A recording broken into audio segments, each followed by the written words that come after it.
better never ends. In health, in performance, no matter your starting point, you can always strive for better.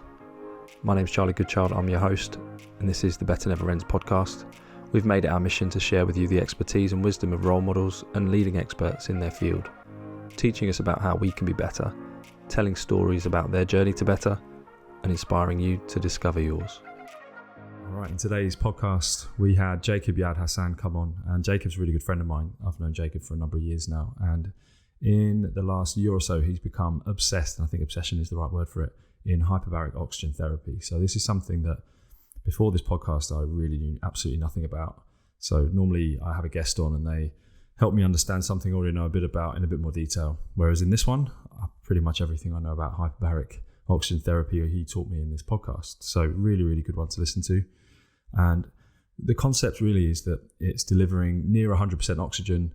You use this chamber. So you go inside this chamber. It looks a bit like some kind of high-tech scuba submarine type device. And you go inside it and it forces oxygen because the pressure essentially is like you're submerged underwater. So it forces oxygen into places that it can't reach at sea level. It has implications for our overall health and probably in the future longevity as well. So slower aging. It's also got applications into pathology, so diseases, things like concussion and Long-Covid. So there's lots of really, really broad applications for this, and I think we're still just about scratching the surface about what it can really do. But I'm really excited for you to listen to this because I'm sure, just like me, if you're interested in all the new stuff in health, this is going to be a really interesting one. I mean, it's probably got a long way to go before we really understand it, but hopefully this gives you a bit of a taste for it, and you'll probably learn just as much as me. So Jacob's really passionate. It's his first podcast as well. I mean, you won't know it because he talks really well. But yes, first time he's been on, he was a bit nervous, but he did amazingly. So I hope you enjoy it just as much as I did. Okay, we're back with another episode of the Better Never Ends podcast. And today we've got a special guest, a colleague and friend of mine. We've got Jacob Yaad Hassan. And we've been working together a number of years now. We met at Pure Sports Medicine in 2019, where you've been practicing and continue to practice as a soft tissue therapist, but as I'm sure the listeners will gauge, you're a lot more than a soft tissue therapist these days. Definitely. A forever learner, which is what we like on the show. We'll certainly get into that. What we're really interested in talking about today is a new, I say new, but I know you're going to correct me on that because it's not really new, but certainly in the more modern way of looking about medicine and health is the use of hyperbaric oxygen therapy for healthcare. So we're going to speak a lot about that today because certainly in the last few months I've learned a lot from it, and I think you're the perfect person to speak to the listeners about how we can use it. But we're going to start what it even is first, because I remember looking at the chamber thinking, well, what the hell is that? I've never seen that before. I don't even understand it. That's for diving. So you'll certainly help us understand a bit more about that. But before we get on to what hyperbaric oxygen therapy is, I'd actually like for you to tell us a bit about yourself and your own journey. Tell us about what got you into working in healthcare, maybe a bit about your past, just really going back a bit, because we like to tell stories here. So I really want to understand you first. So what led you to being interested in hyperbaric oxygen therapy? The long version, please. Yeah. So, well, prepare yourself, is going to be long. I moved to the UK in 2016 after I finished my Chinese medicine, actually, studies. Studied back home in Tel Aviv and finished that in 2015 and moved to the UK with the idea that maybe I'll open my own clinic and practice and everything. Things didn't go well in the beginning, definitely not in that realm. I stayed completely off Chinese medicine for a while. And then I came across Pure Sports Medicine, joined in as a soft tissue therapist, knowing that I'm not really a soft tissue therapist. I'm much more of a holistic approach, Chinese medicine, all of those things.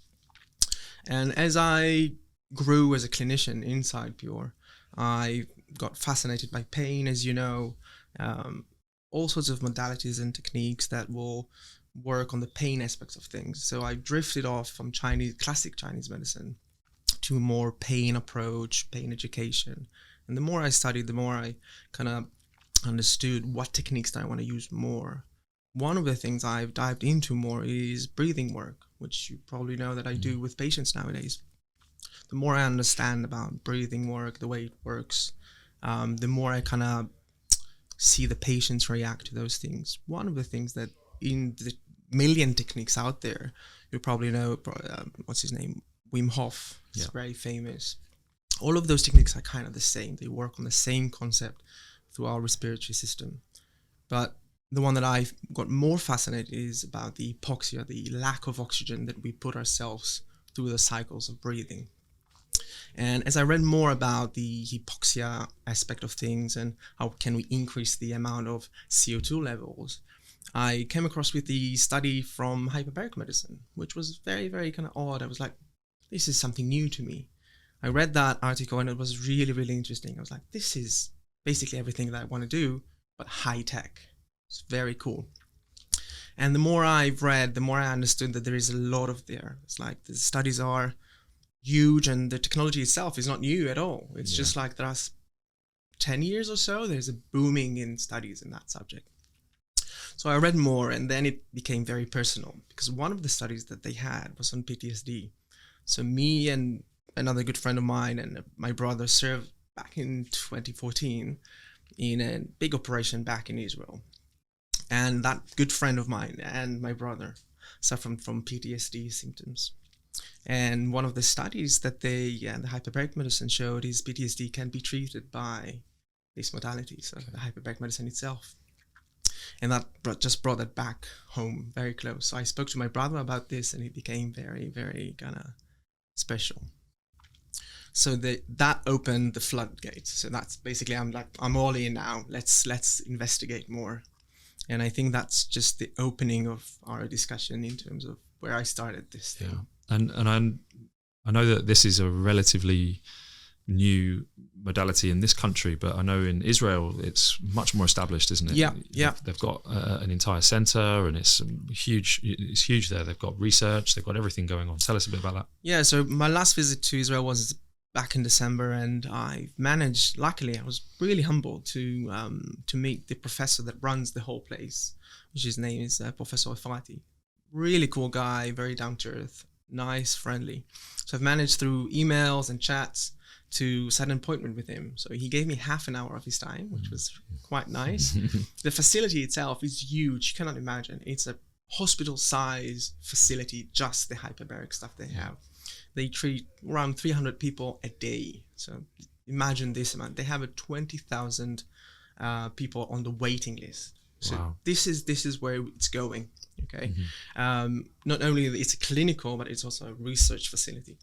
So the last 4 or 5 years, they've been releasing studies about Long-Covid, head injuries, PTSD, etc., etc. And they're doing a really fine work. They're doing in-depth studies. Yeah. So I've managed to go there, visit the site, huge place. He gave me a tour throughout the whole facility. They have also a rehab center just close by to it, which is physio-oriented. So the head of the physio kind of facility also had a chat with me. Very nice lady. I'll definitely do some work there in the future. Yeah. There's something planned probably next summer, but it's something that worth going back to from our as clinicians to see what they do and then try to replicate that in our small clinical approach. Absolutely, and we'll get to that because there's so much. I mean, I'm fascinated by it already. I mean, I'm learning a lot. But on that subject of learning, I'm also interested in just your openness and your ability to sort of go from one way of thinking, the traditional Chinese medicine approach, which is very different to the westernized approach of medicine and certainly different to some of the concepts in hyperbaric medicine. And I know that you haven't left behind all that traditional Chinese medicine thinking either. So how have you been open to learning whilst also taking on, whilst also staying true to the things that you believe in through all the learning originally from that Chinese medicine? Yeah, that's quite. It's a valid point. When you start studying something, you say, "I'll be a clinician. I'll stick to my, I'll stick to my guns. I'll be, physio. I'll be whatever that is." But if you have a more holistic approach, you look at the body as a whole. You're thinking, how can I apply my modalities, things that I've studied as a whole to that person? Chinese medicine is a very holistic approach. So you study the whole branches of Chinese medicine. You study the whole body. And it actually falls in quite nicely. Hyperbaric medicine is very although it's a high-tech approach, it's a high-tech modality, it's a very holistic approach because it treats the whole body. We don't isolate one part of the body. We don't put just your hand inside the hyperbaric chamber. We put you as a whole inside the chamber. And the cascade of things that are happening inside are not, so I cannot isolate one part of your body. So you'll come to me and you say, listen, Jacob, I've got a head injury. And I'll say, fine, let's treat that. But the hyperbaric medicine will not isolate your brain from that situation. We're going to treat your body as a whole. So you're going to have manifestations that are memory, let's say, but also headaches, but also other motorical issues. That hyperbaric medicine will treat everything as a whole. Yeah. I think it links quite nicely to it. And actually, you're almost saying we're going to treat your body with this treatment modality. And as a side effect, your symptoms might get better in a way. It's that's very like true. You know, the symptom is the small part of what's being treated because your entire body is being exposed to the treatment modality. Yeah, most of the time. And also it's funny that you said that it correlates with Chinese medicine. Chinese medicine does not, well, most of the time does not treat the symptoms themselves. They go to the root cause. Someone will come in and say, I've got migraines. Okay, why do you have migraines? Is it stress? Okay, let's go to your nervous system. I don't care specifically about the migraines. This will be solved within the kind of holistic approach. Yeah. So it's almost the same. So we are treating the body as a whole. We can differentiate. We can say we want to focus on this aspect. Let's test this aspect and see how you feel afterwards. But the consequence will be vast. You'll get, improvement in everything. Yeah. And that's, I think, really sits down with the approach that we have also in Better, and specifically with me. I think it really sets nicely together. Okay, well, I think the scene is set there for kind of why you've got involved in a different modality, and certainly why your passion has been grabbed. Can you now tell us what is hyperbaric oxygen therapy? That's the big question. It's a big question. Let's go just one step backwards and say, once I got intrigued by this modality, and back in December I visited Israel, and that really opened up appetite that I didn't know existed. So I went back here. I signed up for a course down in Plymouth, in the DDRC diving center that they have. I thought in my head it's going to be a walk in the park. It's going to be easy. I'm going to enjoy this.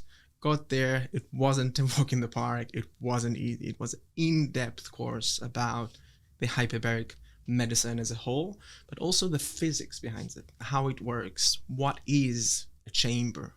And I think from that perspective, it gave me a lot of good foundations on how to explain, how to mitigate this idea. It's a big thing. It's a huge technology.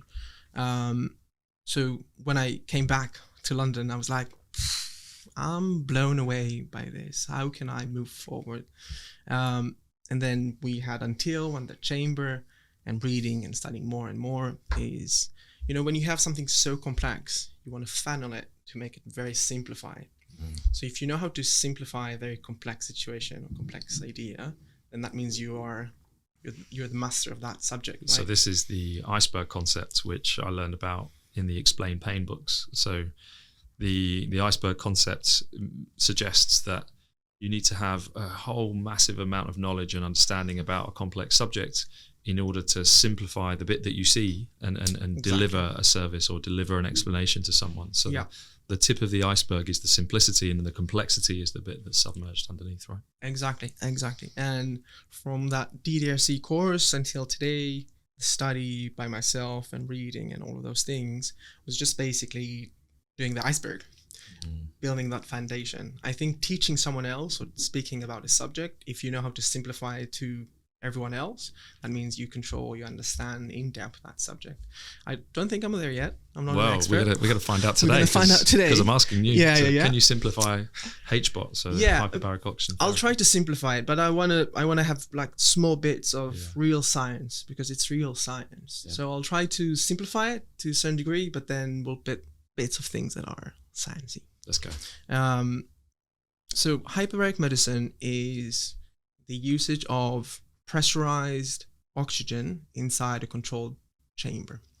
Okay, so you'll go inside a chamber. That chamber will be pressurized with a computer to a certain degree of pressure, and then you'll breathe oxygen. that oxygen will be a high level oxygen. So it will be close to 100 or 100% of oxygen. That's the basics of it. And the pressurized element, how much is it pressurized? Because obviously it's a similar concept, I guess, to going underwater. Yes. So tell us a bit about that, maybe referring to kind of underwater submersion. Sure.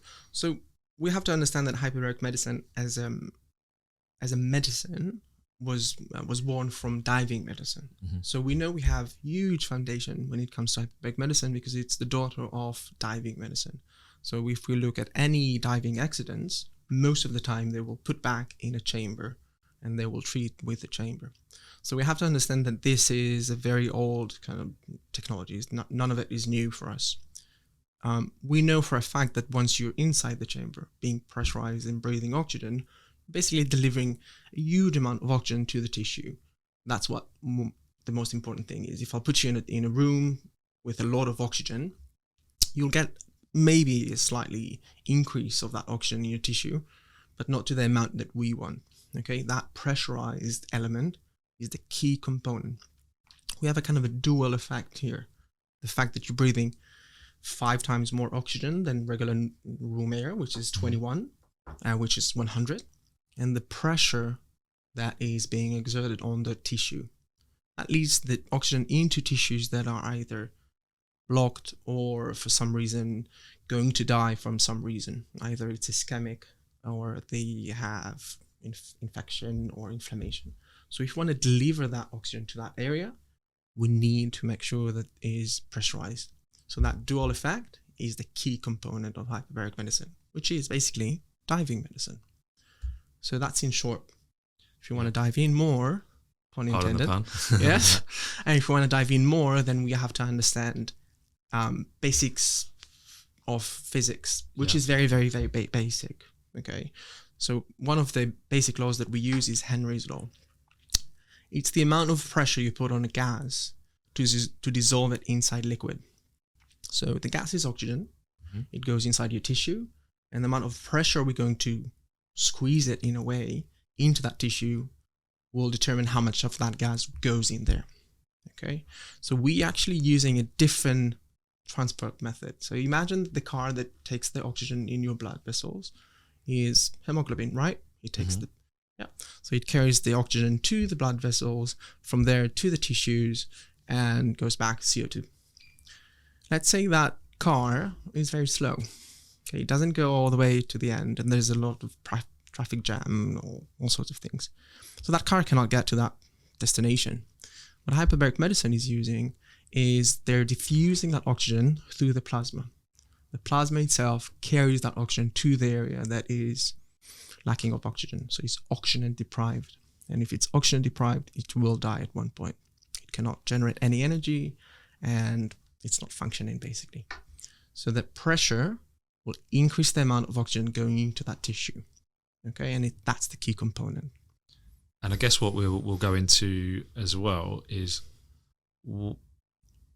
why might this be needed over traditional medicinal approaches or therapeutic approaches? And this is really the crux of it. And what's grabbed me is that it seems to be able to do something that traditional medicine doesn't do or cannot do. Yeah. And so perhaps give us an idea then about examples when this might be a really, really important way of treating something. Yeah. First of all, we have to understand, we're talking about medicine. Medicine is an old practice. It's not new. Same with hyperbaric. Hyperbaric is around 400 years old. It was discovered in the 16th century. It's crazy when people were like, the whole idea is not new at all. Okay. The steps that they had in the beginning were baby steps of centuries. So from the first time they introduced the technique to the first time they had actually kind of clinical, it took a century forward. So the 17th century, they were like, oh, this is actually clinical. And then in the 18th century, they were like, we can do stuff with it, like our chronic, and then the bends or the decompression sickness. It took them a long time to understand the concept. Because it was an accident, wasn't it? It was an accident. It was an accident. So during the 1800s, builders went and built bridges and tunnels. It was such in big depth. They suffered the same sickness that divers had. As they rose back to surface, so-called, they suffered from pains and aches. That's why they called the bends, by the way. They would bend in agony. Yeah. And one of the funniest things, they were down there at the bedrock of the bridges building stuff. They had bells, so like elevators, that took them all the way up to the surface. And one time they got stuck in the middle, in that kind of middle, not surface, not ground, for 2 hours or so. And when they got all the way up, they didn't suffer anything. And anyone was like, what's going on? Why aren't they in pain? And they did it again and again. So they got stuck people in the middle for a while. And then they kind of, this is interesting. So the whole concept, like champagne and other things, got by mistake in a way. But that's what they've done back then. I'm telling you, that's the 18th century. Moving forward another century, the 19th century, we had a guy working for the Navy, the Royal Navy. He was the first one that wrote down tables, which is another word of saying protocols for the Navy divers whenever they go up. Okay, once they resurface, if they have any accidents, they will go into a chamber, and that guy, Sir John Heldon, he wrote those protocols. So only from the 19th century, we actually have protocols that are really clinical. Moving all the way up till now, in the last 10 years, there's a huge leap there's a massive jump of science. Studies are being conducted in RCT, so, controlled, randomized, placebo effect. All of it is being controlled quite nicely. So if you say in the 60s, 70s, we had flawed studies that were not that good, today we have solid stuff. So that brings us to that clinical aspect of things.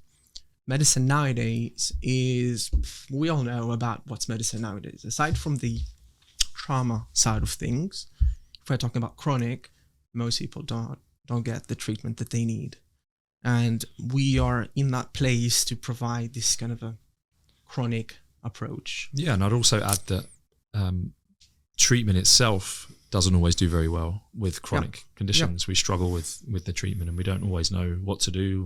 The modalities probably have a wait and see approach to them. Is that let's try this, see what happens, and it might just be that you have to deal with it or wait or accept that this could be you for the foreseeable future. And to me, that means we haven't quite figured out what to do with it. So that's what really grabbed my attention, is that seemingly this technology and this treatment was able to do something with people who perhaps didn't have any other way of getting better. So tell us a bit more about those populations. Yeah, so you've touched a really interesting aspect. So people will live a long life with the disease, knowing this is them now. This is what they have to do. And I've read a really interesting kind of it's a big review on all the things you just discussed about, that what are the prospects, what we can do for people with chronic issues or aging and all of those things.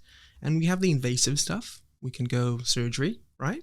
But we all know what's the consequence of being under the knife. Inflammation, trauma. And there's no guarantee that it's going to work, right? The doctor will say, I have 50% that you'll go back. Even the ones that are higher, they're never 100%. And because the main downfall of surgery is that you cannot guarantee that it won't make you worse. And I think that's really important. Exactly. Most other therapeutic approaches, conservative approaches, I guess they're called, where you might use physiotherapy, it's quite rare that you'd make someone worse. You normally stay the same or get better. Whereas surgery does come with the risk of making people worse. True. So we have this pie that we can look at it in a very interesting way. We have the invasive stuff, so surgery, injections, all of those things. We have another part of the pie, which is medications, which we also know what that means. Comes with a lot of side effects. Side effects, money, time. And often deals with symptoms, not causes. Exactly. The other side of the pie is the exercise and lifestyle that we can mitigate. It's good. I'm all in favor of that. I'll be the first one to advocate for that changes, but we know that it's limited. And we know that our lifestyle nowadays is so demanding that people are like, I'm not doing this, or I'm not doing that. And I guess probably the group of people I'm interested in are the people that have tried that or cannot do that. So they might not be able to, they might not have the capacity to exercise, the tolerance to exercise, or they've tried it and it didn't make a difference. True. So that's... Lifestyle is all about exercise and diet. Diet is so controversial these days. Everyone, they have their own opinion. If they read something in a blog, that's it. They're ketogenic or they're this and that. We are individuals, and unfortunately advice tends to come from big massive population studies, and they say here is an average, and we are not averages, we are individuals. Very true. So tailored approach, right? So that's the third kind of quarter of that pie. The last quarter of that pie is us. Hyperbaric medicine is not invasive. It's not a lifestyle changes. It's in between. And that study was showing actually that hyperbaric medicine is one of the key components for those chronic conditions, because there's no side effects, or the very minimal, very rare side effects. It doesn't require you massive changes in your life, right? You will go for a protocol of hyperbaric medicine, and afterwards you will reassess and will understand where we're at. But this is it. Hyperbaric medicine can be the answer for a lot of chronic conditions that doesn't have any side effects. It doesn't, to a certain degree, it doesn't cost you a lifetime of medications or surgery. And this is where we come in. We give an answer to people that wants to, or they gave up, they're in that chronic condition. If it's Long-Covid, if it's hand injuries, if they have the long kind of fatigue syndrome that they cannot solve this. This is where we come in and say, let's assess what you have. Let's see if that hyperbaric medicine will give you that answer. And I think that it will give answer. In the future to come, hyperbaric medicine will become a very, very big thing in that field. So let's go through those then. So you've said concussion, and in particular, are we talking acute concussion, or are we talking post-concussion syndrome, those longer symptoms? Yeah. And then we've also got the Long-Covid, and then also chronic fatigue syndrome. So there are three that you've mentioned there, and I know there are others, but maybe let's speak about those three before we move on. Sure. We have to put a caveat to this, knowing that now the FDA is approving 15 conditions or 15 indications that can be treated with hyperbaric medicine, with a small kind of note on the side. Other countries, Russia, Japan, China, some of the European Union countries are all the way up to 70 conditions, which is amazing. Okay. We are heading there, but it takes time. The focus of our kind of approach will be the ones that you've mentioned. Those are the ones that we want to see more. I think the prevalence is huge out there. The first one is concussions or head injuries, not at the acute phase. There's timeline that we want to catch that just post that acute phase. And I guess in some ways, it probably isn't needed in the acute phase in some ways, because the vast majority of concussions are self-limiting. They get better with time and rest. Very true. And our body probably has enough capacity to heal. Very true. Most of those. That's my first thoughts. And then you get I can't remember exactly how many you probably know, but a certain percentage of acute concussions lead to these longer term symptoms. True. So at what stage might it come in, and why do you think it's so beneficial for this? People that suffered a concussion or a mild head injuries, around 30% of them will continue to suffer from more of a prolonged chronic aspect of that head injuries. If they had from day one rehab, the likelihood of that is reduced drastically. So that's the traditional methods, right? So traditional conservative methods for concussion. Go to a physio, rehab, vestibular, vision, whatever is needed. If we're doing it on day one, then the likelihood of those things happening are drastically reduced. We know for a fact most people do not do that. Yeah. They don't go to rehab. They prolong they just think, it will pass, so it will go. Especially if we're talking about people that are constantly have head injuries, rugby, ski, contact sports. They got used to it in a way. They're like, I banged my head, fine, couple of days of dizziness, let's go on. And for me, that's the group who there's a huge time pressure for them to get back. Massive, because it's money. Time is money, and time is performance. And if they're not back, they might miss more games, and that's absolutely essential for athletes. So the old methods of kind of wait and see and rest and physio perhaps isn't enough for that population where that time critical nature is really important. It starts to drift into the chronic symptoms, and they're thinking, I can't keep waiting. So then they go back when they're still symptomatic. Exactly. Right. And more so than that, we know for a fact that most people, especially in sports and especially in sports that are high paid, let's go with rugby, 7 days post concussion, they will go back on the field. And we know for a fact that 7 days is not sufficient by all means to solve that concussion. If anything, we know it's around 22 to 30 days, which no player will be willing to wait for a month. Here's a question for you. We've spoken about chronic concussion symptoms here, but is there scope in that population? Do you think there's benefit for players to get earlier treatment with hyperbaric oxygen therapy? For sure. And I think that if we don't have the way nowadays, even wearables and all of those technologies, mouth guards and head injuries, contraptions and all of those things, they're funny, they're good, they're nice, but there's not much data behind them. We know for a fact that rugby players have subconcussions and concussions on every game, almost, depending where they are, by the way.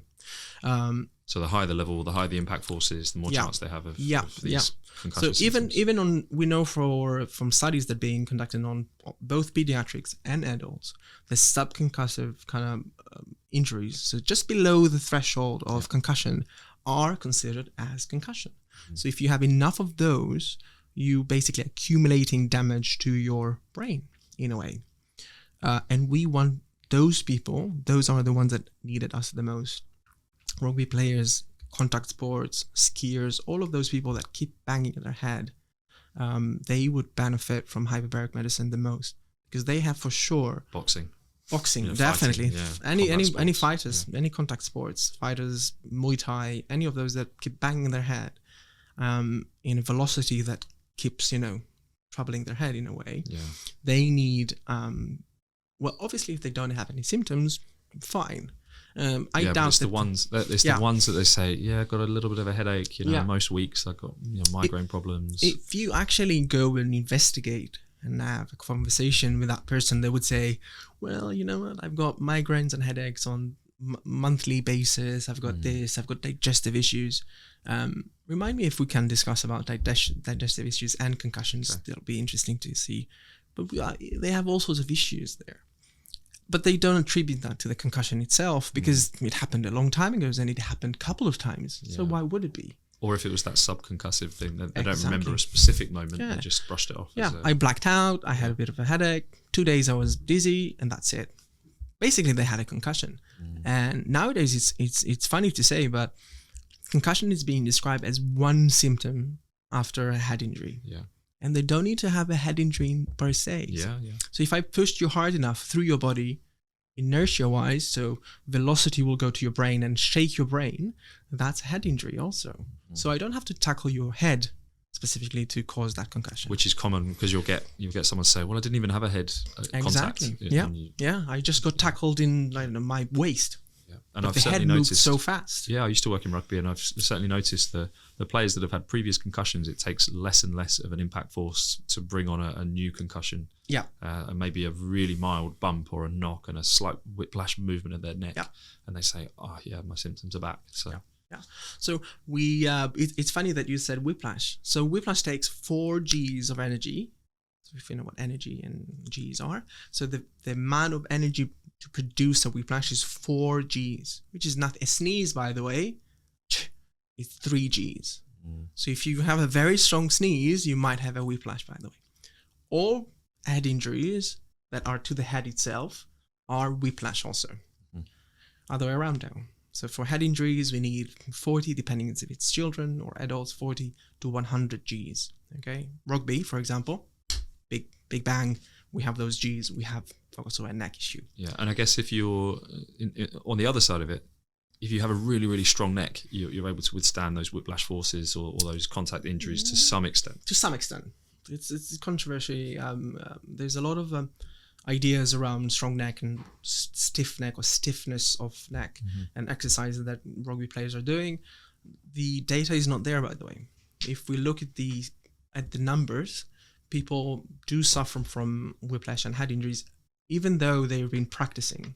The thing is to initiate a movement with your head to avoid a tackle or to avoid something coming to your head takes around 100 times slower than the injury itself.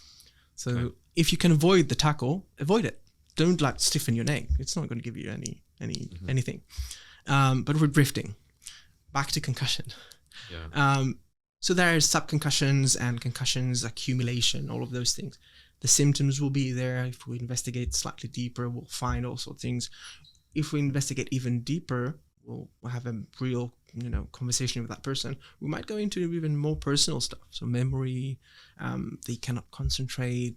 If they're in a loud room, or they will go to the shopping center and they'll be like, oh man, I cannot focus. There's so many lights and people. That's a concussion like syndrome. Yeah, my guess is there's going to be a lot of people out there that are saying, oh, bloody hell, that's me. Yeah. Like, oh, yeah. God, I'm still struggling, a year, 2 years down the line. I'm still having some of these symptoms that and we have people from all sports, but also we're talking about veterans, we're talking about children, all of those kind of people that suffer from those things. Once they're going public or once they're being tested, like let's go for exam, they'll be like, oh man, I'm so nervous, I don't know what to do, like blackouts, I don't remember anything. And they will underperform just because of that. Yeah, so if we've got this, so why hasn't it been used sooner? Why is this not being used more? That's the $1 million question, to be honest. The studies are there. All the results are out there. It's an old technique. We already understand that. It's an old technology. I think because 2 reasons. One, there's a lot of misconception about hyperbaric medicine. I had a discussion, I don't know if it was with you or another clinician, and there's a respiratory clinic, I won't say the name, that one of the clinicians said, I don't believe in hyperbaric medicine. First of all, the usage of the word believe is very weird because it's not something to believe. It's not spiritual. It's science. But sometimes people get a bit like that with opinions, yeah, right? Yeah. I have my own opinion. I don't believe. If you dismiss hyperbaric medicine, you basically dismiss diving medicine. Diving medicine is old as donkeys use. So it's very old. The fact that you dismiss hyperbaric medicine is basically saying, I don't know, diving accidents don't be treated, shouldn't be treated by chambers. But I guess what's coming is that there are studies that also suggest that it doesn't work. So tell us a bit about the 2 sides of that argument. Yeah. So I think that if we look at the data nowadays, there's an influx of studies that are well designed, crossing the 2010 year kind of. This is where you can see RCTs, you can see good designed studies with larger groups of people, so not like 10 or 8, which is a very small sample. So you can see larger groups of people being the study itself being designed nicely, and the results are significant. So it's not marginal. These are not like, oh, they felt better. No, it's significant and it's already tested. So before and after they're being tested, on and on. And I think that's where most people kind of feel it's not there. I don't believe it. Because the data up to the last 20 years, it's been either scarce or flawed, or the studies were on a small sample. And I understand clinicians saying, well, where's the proof? I don't understand this. But if you dig deeper, you'll find the proof is there. And obviously, if we're talking about diving medicine, the proof is there. So we treat on a daily basis divers that suffer from those conditions. So it has a clear mechanism, a proven mechanism of effect. Yeah. And the key from what we're discussing is the ability to use that effect for modalities that have previously been really difficult to treat through traditional conservative methods. Yeah. And by the sounds of it, you're suggesting that actually the data is there as long as you're looking at the right data, and that the newer data, the better designed studies are showing a proven effect, a significant effect, not just a small, tweaked, it's a significant effect. Okay, well. But that's just one aspect of your question. Okay. The second one is, which is unfortunate, a lot of people, once there's a hype, there's a trend, people would ride that trend. And at times they will do whatever they want to do with it. So not necessarily with the right methods or the right techniques or even the right equipment. There's a lot of out there, there's all sorts of like soft chambers, which are very limited about, the data on soft chambers is very limited, almost to none. So there's a lot of people would say, well, all those soft chambers, they don't work. Or people that did something that completely unrelated to hyperbaric medicine, but they use hyperbaric medicine to treat that condition, which is definitely not going to yield any results. So this combination of reading the right data and avoiding charlatans and avoiding those people That's where I think people are slightly skeptic about this. Yeah, and to some extent, rightly so, because if Yeah. you've and actually, this is a slight tangent, but I felt the same way about shockwave treatment. So when I just understood shockwave treatment as shockwave treatment. I didn't realize that there were different ways of delivering this type of treatment. There's the radial device versus the focused. And I had people come back from having treatment with the radial device, and they'd say, it didn't really work, it wasn't really that effective, it was really painful. And I just in my head thought that must mean that it doesn't really work. Yeah. And then I found out that there was another type of device called the focus device, and people would go and get that, and I'd started to use it and thought, actually it does work. Yeah. So it depends on the type of treatment that you use, and it has a much better effect. And by the way, radial works for some people, but it's a bit more hit and miss, whereas for the focused, much better results. So that sounds like what you're saying with hyperbaric medicine, is that it depends on the equipment that you're using, the protocols that you're designing, the thing that you're trying to treat as well, the indications, and that's what I guess we're landing on here. So so that's definitely the key point. Read the data, use the right equipment, and one of the most important things that we do in Better is testing. Yeah. Okay. We can put you inside the chamber with a baseline testing, so we know where you're at, cognitive wise, emotionally wise. How's your sleep? How's your blood? How's your VO2 max? We are using golden standard measurement tools to set a baseline. Because if you're not testing, you're guessing. Exactly. So someone come to me and say, well, I'm not sleeping well, I'm not doing this, I breathe this way, or I have this memory. But then when you test them, well, they're actually either on baseline with the population, or they're very, very not there. And then we have the program itself. We initiate a protocol, we go through the process, there's a matrix to the treatment, so how dense the treatment itself, so how long you'll stay inside the chamber, for how many days you'll come into the chamber, how many air breaks we'll have, which is a key component. We'll discuss about this later on if you want to dive into slightly more the hyperbaric physics of things. But I can see you getting excited. Yes, because this is where I'm thriving. But those things, all of those things, are in the end, the proof is in the pudding. We will show you where you are at the beginning and where you're at in the end.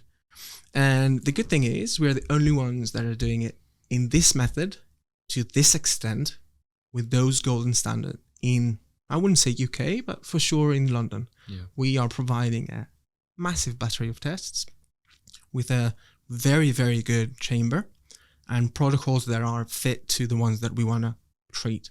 So we've touched base with concussions, which is one of the things we want to definitely treat more. And the prevalence is huge in London for sure. Sorry for that.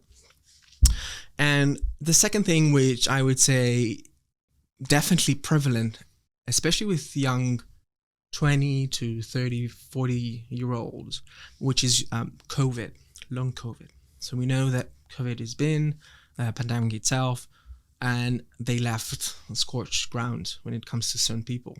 Certain people suffered more through the disease itself, but they had prolonged symptoms months and years after they had the initial disease itself.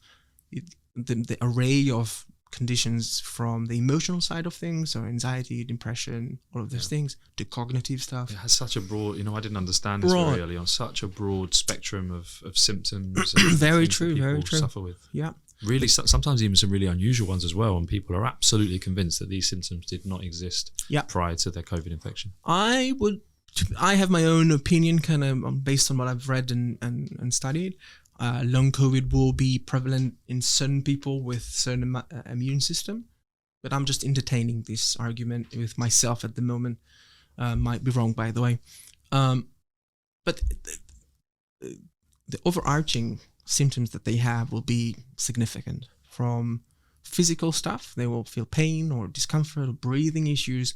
Respiratory will be definitely affected by this, all the way up till their cognitive aspects. So they have like a foggy head, they don't remember things, they completely lose kind of attention sometimes.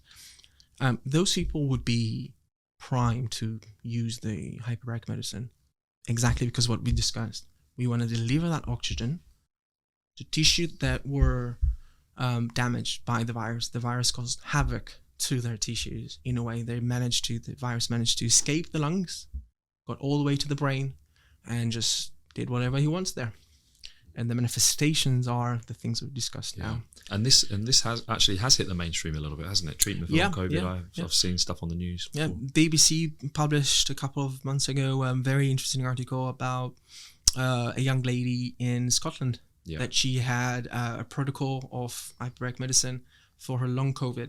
She was, according to the article, by the way, you can look it up in the BBC, she was dying in terms of the conditions she had. She was basically all day in bed, unable to communicate, unable to, entertain her children, her husband, nothing to say that she could go outside and drive. Those are basic stuff that we do. Yeah. She couldn't do those things. She had migraines, headaches. Her period was all over the place. She suffered really, really bad after that. She heard about the hyperbaric medicine, got into a chamber, by the way, kind of the same that we have here. And if I'm not mistaken, she went for 15 sessions there. Yeah. I've definitely spoken to you about this. You think that 15 is probably the minimal dose for most things. Yeah. And 15 is kind of the sweet spot for us to see great changes. Yeah. Most studies go between 15 to 40 on really, really significant stuff. Yeah. You need to read the articles. She got back to life. She was managed to drive, see her husband, communicate with people, leave the house, which is, this is basic stuff. And she was able to do those things after 15 sessions. She got her life back. And this is just anecdotal kind of thing, which is nice. But we have research also from different places, from Israel to the US to Europe, suggesting that long COVID, with all the symptoms that they have, will benefit from hyperbaric medicine, exactly because what we discussed about delivery of oxygen to those tissues. If there's any chronic inflammation, which is definitely a leading cause for those issues to happen, then that inflammation will be decreased through the hyperbaric medicine, which we haven't discussed about the physics of actually how it works. We might do that in the future, but this is exactly what we are looking at. Reducing that inflammation will have a huge cascade of kind of reactions in the entire body, from the lungs to the brain to the muscles. All of it is going to be impacted by this, and that's for the long COVID kind of condition. Yeah, and I think that the proof of that is there in the studies. We know that. Yep. If we think more generally about the two things we've spoken about, there is inflammation that is affecting symptoms. What else in that same category of pathology does hyperbaric medicine seem to help with? So if we are going back to that, what we said, the basics, delivering oxygen to a tissue, we know that oxygen, for a fact, is one of the strongest antimicrobial, it's anti-infection substance. Medicinal in itself. Yeah, right? By itself is medicinal. We know that wherever there's oxygen, if there's any bacteria that is oxygen afraid of, that means that bacteria is going to be dying from that oxygen. Most of the time when we have infections or diseases, inflammation is the key component. We want to have inflammation. There's a lot of talk around, inflammation is bad, inflammation this is causing us so much issues. But from the acute phase, we want to have those inflammation. Yeah. This is our first defense. It's healing. It's that first, it's first phase of healing. Yeah. But once it crosses that acute phase and it becomes chronic, this is the key issue. Chronic diseases will suffer from low chronic inflammation, systemic. So the body always produces inflammation without the need to do that. Mm-hmm. And you'll see people that either long COVID or other diseases that we're going to discuss about, that they have a low key, constant inflammation in their body. That puts them in that loop. That immune system keeps working all the time. That puts their nervous system into high alert, keeps them working again. All of those things correlate with the diseases we discussed, long COVID, the prolonged aspects of concussions, those things. Hyperbaric medicine itself, we discussed about the delivery of oxygen into the tissue. Also what it does, I don't want to go into much detail, it's so deep. But the moment oxygen goes inside through the pressure, there's an array, a cascade of things happening. which are epigenetics. The body starts to kind of pull things from one side to another, activate a lot of genes that's supposed to suppress inflammation, suppress cells dying. There's something called senescence, which is the aging of a cell. Okay. Once we have aging of a cell, that cell functions less until he dies. Okay. So that's senescence. One of the key components of hyperbaric medicine is being, by the way, which is trendy, is anti-aging. We know that we can slow down, I wouldn't say stop, but very much slow down the senescence of tissues.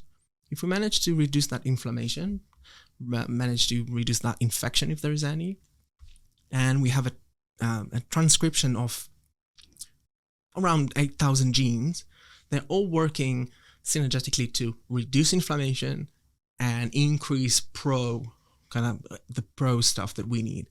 So we have generation of new blood vessels, which is fascinating. If we have an area that is not breathing, so let's say the brain or the lungs or muscle tissues, we'll have blood vessels that will go there. Not only it will create new capillaries, so small blood vessels, it will also bypass areas that are blocked. So we know for a fact that once the hyperbaric medicine goes in, the pressure goes in, oxygen leaves the lungs all the way to the tissue.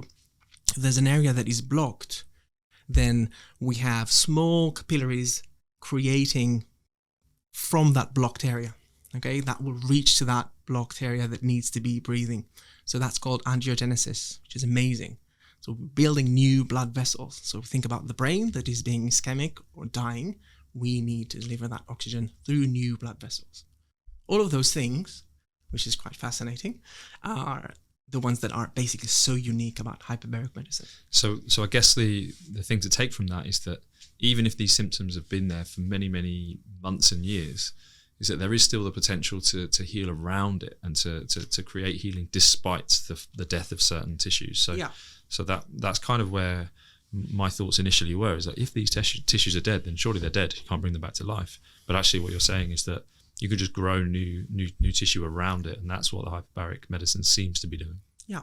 So once we look at this aspect, if we're talking about an ischemic tissue, so either a dying tissue or a dead tissue, that means they're either not functioning or functioning on a low key. One of the key components in our cells is the mitochondria, is the powerhouse of the cell. So it produces our energy. To produce energy, you have to have oxygen. If you don't have oxygen, the mitochondria doesn't know how to work. We're missing something, a nutrient that I cannot produce energy with. So that is the key component. Do we have more time? We have a few minutes. Okay. So I'm going to have to wrap it up. Yeah. Okay. Yes. So this is the main mechanism. I'm not going to dive into deeper those things. We can do it in a different chapter, which is also very fascinating. Yeah, I think what I'd love to actually just have you go into loads more detail in a maybe a more specific talk. I think that'd be amazing, because there's clearly more to talk about here. Yeah, and we're just scratching the surface of this amazing 100%. Modality. I guess what I'm hoping people get an idea of is that for some of those people who are really struggling with chronic conditions and previous conservative methods have not been that effective or have stopped being effective, that there is another thing that they can try. And I'd encourage those listeners who are hearing about this, or practitioners who maybe work with people who are suffering and they're struggling to help them, that maybe they should have a conversation with you.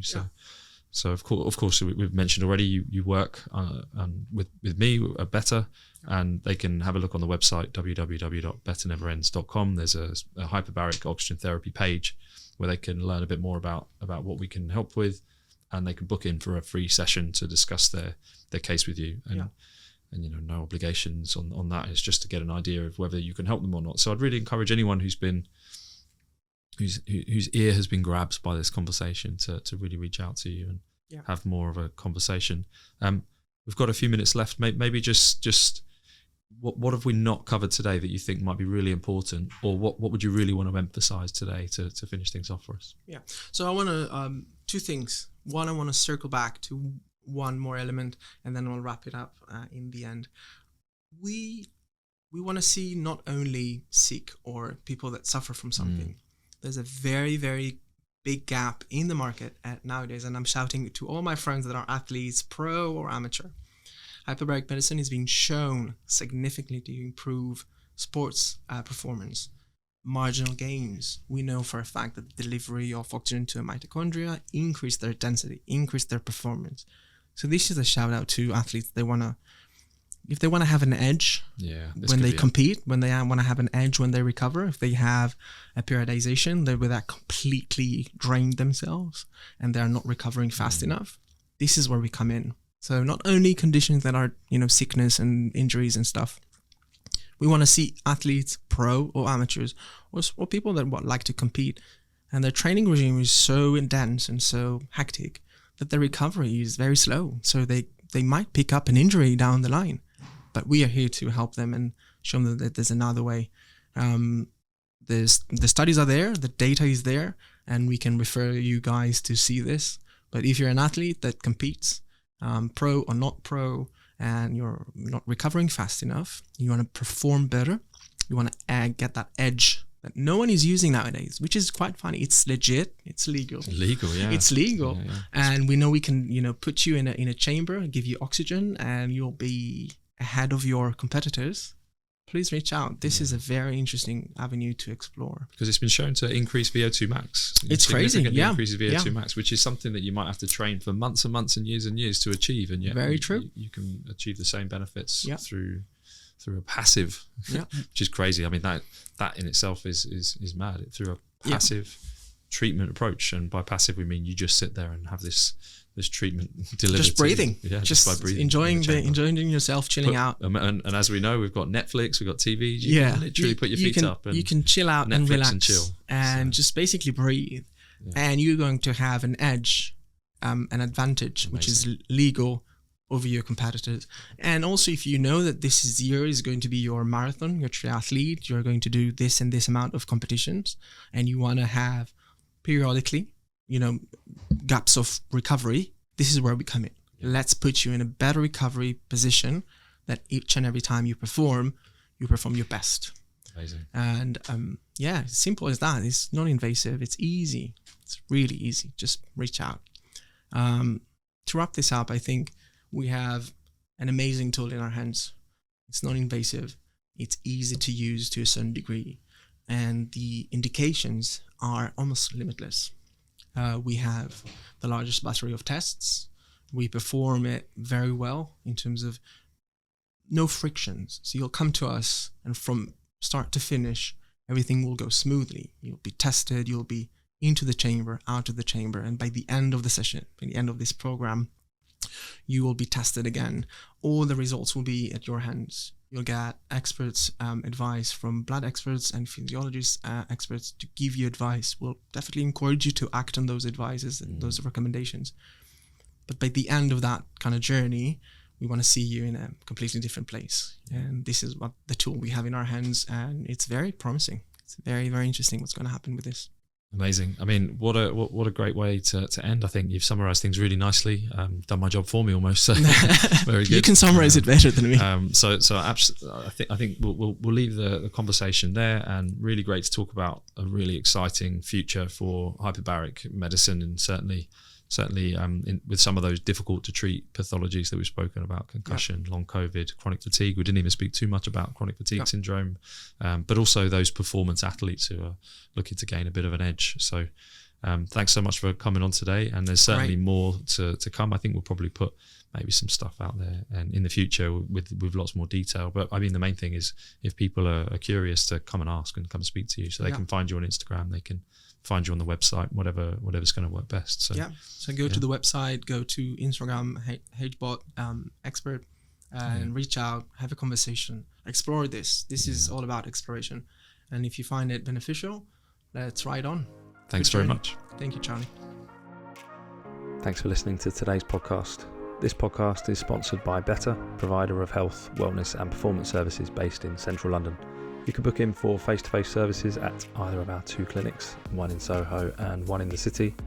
You can also follow us on Instagram at Better Never Ends, or head over to our website for more information about the clinics or the podcast at www.betterneverends.com. And of course, if you want to send us an email with any feedback, questions or suggestions for future episodes, then email us on podcast@betterneverends.com. And finally, thanks to Brian Long for editing the show. Without him, it's absolutely no doubt in my mind that these would never have seen the light of day, and it will allow this podcast to continue on for as long as I'll keep recording them. So thanks very much, Brian.